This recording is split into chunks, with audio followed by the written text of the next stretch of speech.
Always be committed to your goals. Committed का मतलब क्या है कि उसी चीज़ के ऊपर टिकना, चाहे कितना टाइम लग जाए, कितना ही दिन लग जाए। मेरी ये कमिटमेंट है कि भाई मैं इसे अचीव करके रहूँगा तो मैं करके रहूँगा। तभी कोई सक्सेसफुल इंसान से अगर आप पूछोगे कि भाई ज़िंदगी में अगर कामयाब होना है तो क्या क्या करना पड़ेगा, तो वो एक चीज़ हमेशा कहता है कि हमेशा अपने जो गोल्स आपको चाहिए लाइफ में, जो आपने गोल्स बनाए हैं उनके साथ कमिटेड रहना सीखो। चाहे वो कोई भी चीज़ हो लाइफ की, हमेशा कमिटमेंट रखनी चाहिए कि भाई हाँ, अगर मैंने एक करना है तो मैं करूँगा, चाहे मुझे 10 दिन लग जाए, चाहे मुझे 100 दिन लग जाए, चाहे मुझे साल लग जाए, चाहे मुझे 50-500 दिन लग जाए, कितने भी दिन लग जाए, कितने भी साल लग जाए। मैं चाहे भले साथ में कुछ और काम कर लूँगा, लेकिन जो मेरा मेन काम है जिसको मैंने करना है, गोल्स मेरे कमिटेड मैंने जिससे रखे हैं, वो मैं करता ही रहूँगा और मैं करके ही दिखाऊँगा। एक बहुत महान ऑथर ने एक बार एक बात कही थी कि be committed to your goals whatever it takes, whenever it takes, always be committed to your goals, but it should not be illegal और अनएथिकल। इसका सिंपल सा हिंदी में मैं आपको बताता हूँ अनुवाद क्या होता है कि हमेशा, वो ऑथर क्या कहते हैं कि हमेशा अपने गोल्स के साथ कमिटेड रहना सीखो। चाहे कुछ भी लग जाए, कितना ही जोर लग जाए, कभी भी हमें कुछ करना पड़ जाए, हमें करने को तैयार रहना चाहिए।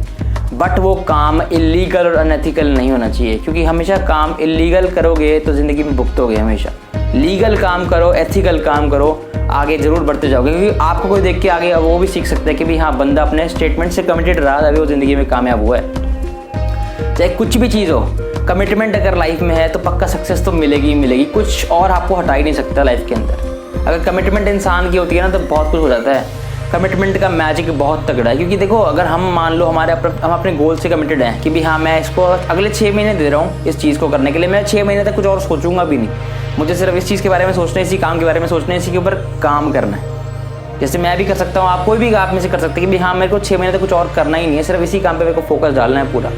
और आप करे जा रहे हो, आप इंप्रूवमेंट्स ला रहे हो, अपने काम पे टिके हुए हो, आपको लोग कुछ भी बोल रहे हैं, आप टिके हुए हो, तो होगा पता है क्या, आपको एक ऐसा रास्ता भी मिल जाएगा जो आपको आपके पक्के मंजिल तक पहुंचा देगा। क्योंकि देखो, होता क्या है कि हमारे को काम का पता होता है, कैसे करना है वो पता होता है, लेकिन एग्जैक्टली उसे सबमिट कहाँ करना है जिससे हम आगे बढ़ पाएंगे, वो हमको आधी बार नहीं पता होता। तो पक्की शर्त ये है कि अगर आप अपने गोल से कमिटेड रहते हो तो आप उस पर काम करते रहोगे, इंप्रूवमेंट्स करते रहोगे, तो कोई ना कोई आपको ऐसा बंदा जरूर ज़िंदगी में टकरेगा जो आपको आपकी मंजिल तक ले जाएगा। ये गॉड का भी तो चमत्कार कह सकते हो ना आप। चमत्कार वो भी तो करेगा आपके साथ जब आप अपने गोल्स के साथ कमिटेड हो। आप एक लीगल काम कर रहे हो, एक एथिकल काम कर रहे हो, अपने गोल्स के साथ लगे हुए हो कि भाई हाँ, मेरे को ये करना ही है, अचीवमेंट लेके दिखानी है और मैं लूँगा, तो गॉड भी थोड़ी हेल्प करेगा आपकी। कमिटमेंट की ये होता है मैजिक। जो इंसान अपने गोल्स पर टिका रहता है, कहीं ना कहीं से ऐसा रास्ता उसके लिए खुलता है, कहीं ना कहीं से ऐसा कोई बंदा उसको टकर जाता है जो उसको उसकी मंजिल तक ले जाता है। ज़िंदगी के सारे दरवाजे खुलने लग जाते हैं जब आप अपने गोल से कमिटेड होते हो ना, कि आपको लगता है कि यार यहाँ प्रॉब्लम आ रही है, यहाँ प्रॉब्लम आ रही है। अगर आप एक और कमिटमेंट तो लेके देखो अपने गोल से कि भाई हाँ, मैं जब तक मुझे नहीं मिलेगा, मैं ये टारगेट लगा रहा हूँ इतने महीने का या इतने टाइम का, मैं इस टाइम तक कुछ तो अचीव करके रहूँगा, मैं और कुछ सोचूंगा नहीं इस काम के अलावा। कमिट हूँ अपने गोल्स के साथ, इतने महीने के लिए मैं इस चीज़ के साथ अड़ा हुआ हूँ, अड़िग रहा हूँ इसके ऊपर, बिल्कुल स्टिक हूँ इसके ऊपर। मैं करके देखो एक बार ऐसे, ज़िंदगी में जितनी प्रॉब्लम्स आती थी ना, सारी आनी बंद हो जाएंगी, क्योंकि आपको सिर्फ अपने गोल्स का पता होगा, कुछ पता ही नहीं होगा। अपने गोल्स पे आप काम कर रहे हो, कमिटेड हो उसके ऊपर, ज़िंदगी के सारे दरवाजे खुलते जाएंगे, कहीं ना कहीं आप निकल जाओगे और आपके गोल्स पूरे कर जाओगे, लाइफ के रूल्स बना जाओगे अपने हिसाब से। ये होता है। मैं कहीं किसी के बारे में अगर पढ़ रहा था, क्योंकि उस एक ऑथर था, अमेरिका का था शायद, न्यूयॉर्क का, उनके बारे में पढ़ रहा था। वो एक पब्लिशर थे जो आर्ट गैलरी खोलने की, मतलब उनकी तमन्ना थी कि मुझे आर्ट गैलरी खोलनी है। लेकिन कहते हैं ना कि भाई, क्योंकि जब आर्ट गैलरी खोली तो बहुत लोगों से साइन कराना पड़ता है, बहुत बड़ी बड़ी ब्रांड से डील करनी पड़ती है। तो उन्होंने भी बड़ी बड़ी ब्रांड जैसे वार्नर ब्रदर्स हो गए, डिज्नी हो गया, इन सबसे उन्होंने बात करने की कोशिश करी। लेकिन उनका दिमाग था कि मुझे ना सबसे ज़्यादा जो मेन गैलरी खोलनी है, मुझे डिज्नी की खोलनी है ना, डिज्नी आर्ट्स के ऊपर मुझे गैलरी खोलनी है। तो होता क्या है कि भाई, अब डिज्नी से उन्होंने जब बात करी तो डिज्नी ने सीधे साफ उनके ऑफिशियल्स ने कहते हैं कि नहीं, तुम्हारे को परमिशन नहीं मिलेगी खोलने की। लेकिन कहते हैं ना, उस बंदे का एक चीज़ दिमाग में था कि मैं अपने गोल से कमिटेड हूँ, मुझे ये खोलना है तो खोलना है, चाहे मुझे कितने साल लग जाए, मुझे कितना ही टाइम लग जाए, मुझे ये खोल के ही रहना है। I will never give up, I will never quit. ये चीज़ उसने सोच रखी थी कि भाई मेरे को अपने गोल्स पूरे करने हैं, तो मैं कमिटमेंट रखूंगा इसके ऊपर कि हाँ भाई, इसके अलावा मुझे कुछ और चाहिए ही नहीं, तो मैं जब तक मुझे मिलेगा नहीं, मैं क्विट नहीं करूँगा। तो यही वो बंदा करता गया।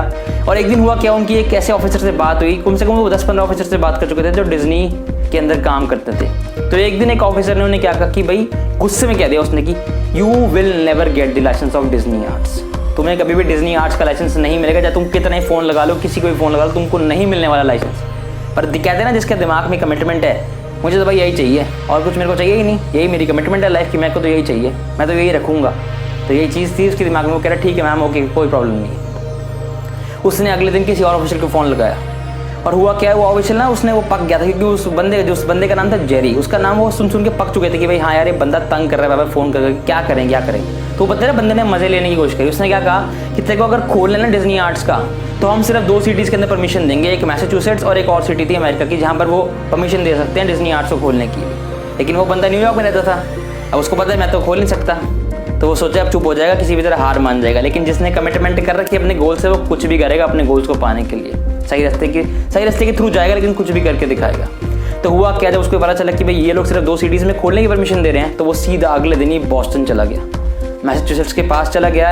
और वहाँ पर उसने जाके क्या किया, उसने फ़ोन किया कि भाई मैं यहाँ आ चुका हूँ। और जब डिज्नी वर्ल्ड को पता चला कि भाई बंदा अपने इतना प्यार करता है डिज्नी आर्ट से कि वो अपनी सिटी को छोड़ के दूसरी सिटी में शिफ्ट हो गया, क्योंकि उसको वहाँ पर परमिशन नहीं मिल रही थी खोलने की, तो वो इम्प्रेस हो गया उस चीज़ से। और उन्होंने उनको परमिशन दे दी खोलने की डिज्नी आर्ट्स का, और वो खोल गया और मिलियंस ऑफ बिलियंस पैसे कमा गया डिज्नी आर्ट्स को सेल करके। और आज बहुत बड़ा उनके साथ आज वर्ल्ड का नंबर 1 बंदा है जो डिज्नी आर्ट्स की करता है सेलिंग, डिज्नी आर्ट्स की पिक्चर्स ये सब डिस्ट्रीब्यूट करता है, मिलियंस कमाने वाला वर्ल्ड का नंबर 1 है। अमेरिका में उनके स्टोर है, बॉस्टन के अंदर। ऐसा वो क्यों कर पाया, क्योंकि वो अपने गोल्स के साथ कमिटेड था कि मुझे कुछ भी हो जाए या मुझे इतना टाइम लग जाए, ये लोग मुझे अभी मना कर रहे हैं, मैं इनसे हाँ करवा के रहूँगा, मुझे अपनी लाइफ में अचीवमेंट्स लेंगे तो मैं लेके भी रहूँगा। यही चीज़ उसके दिमाग में स्टिक थी और इसकी वजह से उसने क्विट नहीं किया और कर गया। ये है मैजिक ऑफ कमिटमेंट, ये है कमिटमेंट की पावर कि भाई हाँ अगर हम सोच ले कि हमें क्विट नहीं करना, हम कुछ करके ही दिखाएंगे तो हम कर भी जाएंगे दोस्तों। इसीलिए कमिटमेंट को इतना स्ट्रांग बनाओ ज़िंदगी में कि हाँ मुझे यही करना है तो यही करूँगा, टाइम लग जाए I will do this only, nothing else. Commitment की पावर अगर बढ़िया लगी हो, जाने का कुछ अच्छा मिला हो चैनल पे, तो चैनल को प्लीज़ सब्सक्राइब करो, क्योंकि यार मेरे चैनल को सब्सक्राइब करने की बहुत ज़्यादा ज़रूरत है, क्योंकि ऐसी कंटेंट को आगे तक पहुंचाना ज़रूरी है जो लोग सक्सेसफुल होना चाहते हैं उन तक। वीडियो बढ़िया लगी हो वीडियो को लाइक कर देना, अगर वीडियो बेकार लगी तो वीडियो को डिसलाइक कर देना। मिलते हैं नेक्स्ट इंस्पायरिंग वीडियो में, तब तक के लिए बेस्ट ऑफ लक और थैंक यू।